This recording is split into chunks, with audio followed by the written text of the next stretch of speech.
Hello বন্ধুরা, Mary ব্লগে সবাইকে স্বাগত। আজ ছিল নবমী। নবমীর দিন বেরিয়ে পড়েছিলাম ঠাকুর দেখার উদ্দেশ্যে। তো আজকে সঙ্গে কেউ ছিল না, আমি আর আমার হাসব্যান্ড দুজনেই বেরিয়েছিলাম। গন্তব্যস্থল ছিল বেহালা। তো বেহালা যাওয়ার পথে ক্যান্সার হসপিটাল পড়ছে, এখানে একটা প্যান্ডেল হয়েছিল। এই প্যান্ডেলটা খুব সুন্দর করেছিল, ছোটখাটোর মধ্যে খুব ভালো প্যান্ডেল। তো এখানে আলাদা একটা ভালো লাগা কাজ করছিল, কারণ এখানে ঢাকিরা ঢাক বাজাচ্ছিল। ঢাকের আওয়াজ মানে হচ্ছে আলাদা একটা ফিলিংস। সত্যি খুব সুন্দর পরিবেশটা ছিল, আমার তো খুব ভালো লেগেছে এখানে।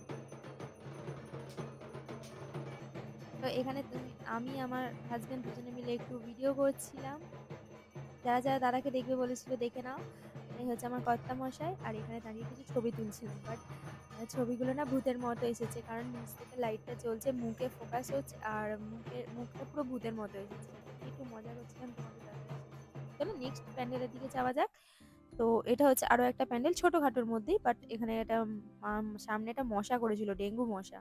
আর এটা হচ্ছে রাজবাড়ি, দেখে কিন্তু পুরো মনে হচ্ছে অরিজিনাল রাজবাড়ি, এত সুন্দর করেছে, খুব ভালো লেগেছে আমার।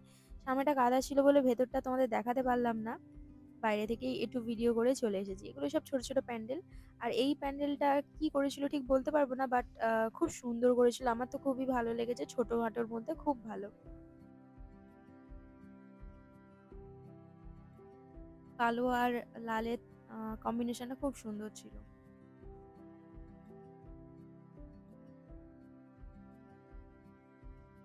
পুজোর সময় রাস্তাঘাট লাইট দিয়ে এত সুন্দর সাজায় না, খুব ভালো লাগে। এখানে তোমাদের দাদাকে একটু বলছিলাম হাসো হাসো, জোর করে হাসাচ্ছিলাম, বলি হাসবে কিনা বলো। তো এটা আরো একটা প্যান্ডেল ছিল, ছোট ছোট প্যান্ডেল সব। বড় প্যান্ডেলে কারণ ঢুকবো না, কারণ প্রচুর ভিড় হয়, জানোই তো এখন নবমী মানে হচ্ছে বিশাল ভিড়। সেই জন্য আমরা এই ছোট ছোট প্যান্ডেলগুলোই ঘুরছি। এটা হচ্ছে লাস্ট প্যান্ডেল, এটাও খুব সুন্দর করেছেন, যেন মনে হচ্ছে রাজবাড়িতে আছি। খুব ভালো হয়েছে, খুব ভালো, দারুণ লাগছিল। এটা হচ্ছে ভেতরে, এটা হচ্ছে মা। আর এই প্যান্ডেলে এসে একটা আমাদের আত্মীয়র সাথে দেখা হয়ে গেল। খুব মজা করছিল। তো হ্যালো করে দিল সবাইকে। আর আজকের মতো ভিডিওটা এখানেই শেষ করছি। সবাই ভালো থেকো, সুস্থ থেকো, সাবধানে থেকো। টাটা সবাইকে। আর ভিডিওটা কেমন লাগলো অবশ্যই আমাকে কমেন্টে জানিও।